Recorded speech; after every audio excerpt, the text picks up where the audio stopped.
Welcome to my YouTube channel. Marathi विषयाची संपूर्ण पाठयोजना कशी काढायची ते आज आपण या व्हिडिओमध्ये बघणार आहोत। आज आपण इयत्ता 9वीच्या मराठीच्या पाठ्यपुस्तकातील एक धडा घेतलेला आहे ज्याचं नाव आहे ऑलिम्पिक वर्तुळाचा गोफ। त्यावर आज आपण पाठयोजना काढणार आहोत।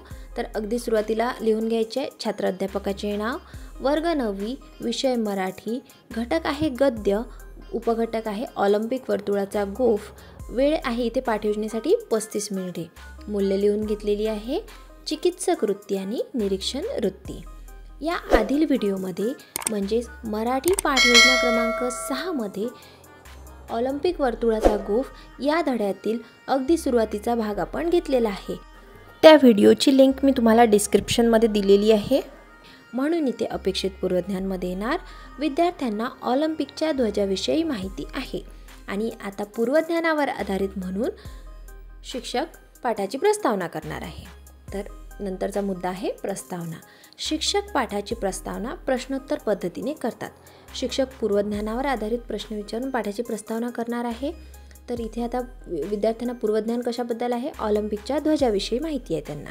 तर इथे 5 प्रश्न घेतलेले आहे। पहिला प्रश्न आहे ऑलिम्पिकच्या सामन्यांचे स्वतंत्र निशाण कोणते? दुसरा प्रश्न घेतलेला आहे ऑलिम्पिकच्या ध्वजावर किती वर्तुळे आहे? तिसरा प्रश्न ती वर्तुळे कोणत्या रंगाची आहे?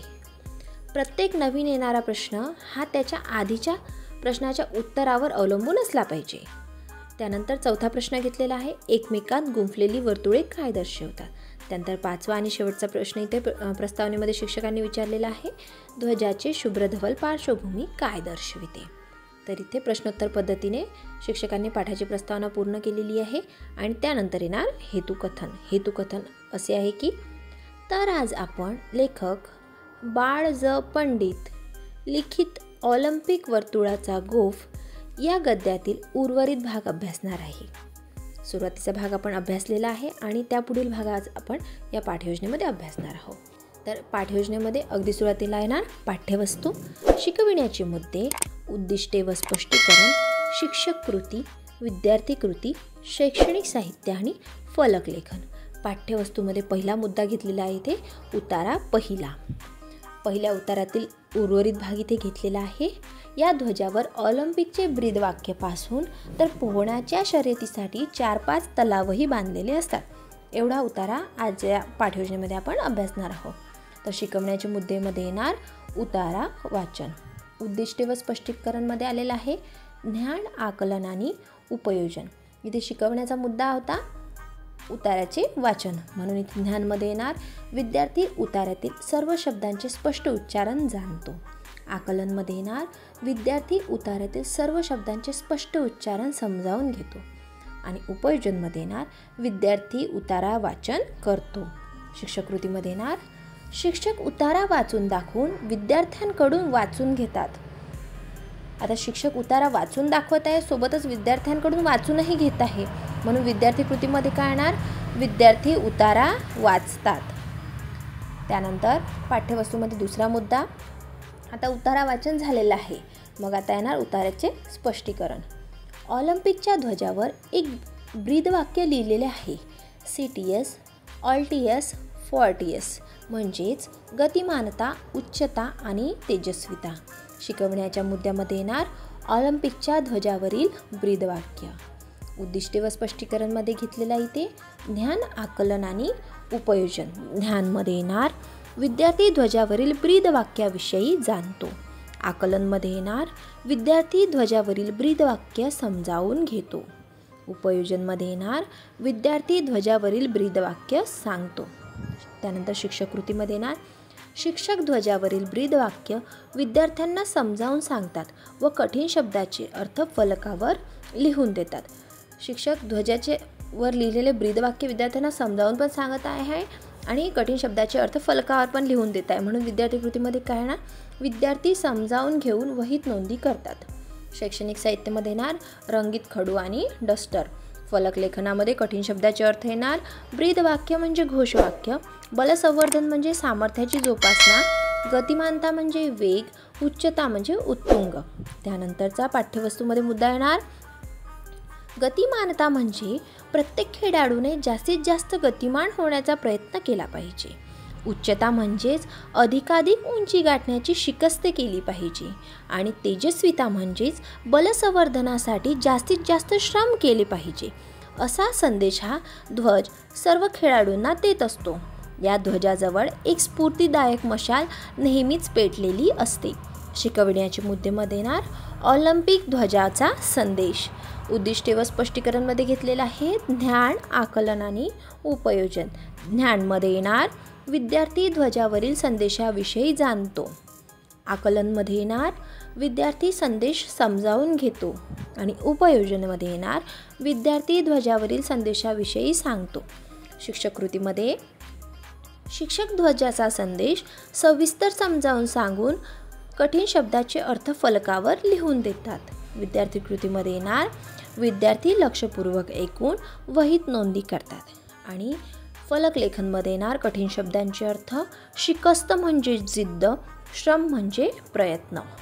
त्यानंतर पाठ्यवस्तूमध्ये शेवटचा मुद्दा खेळाडूंसाठी ऑलिम्पिकचे सामने जणू एक उत्सवच असतो. संपूर्ण पृथ्वीवरून सर्व राष्ट्रातील 5 ते 6 हजार खेळाडू, जवळपास 2000 स्त्री खेळाडू यात सहभागी होतात. 70 ते 80 हजार प्रेक्षक बसण्याची व सुमारे 25,000 प्रेक्षक उभे राहून सामने बघण्याची सोय तिथे असते. पोहण्याच्या शर्यतीसाठी 4 ते 5 तलाव बांधलेले असतात.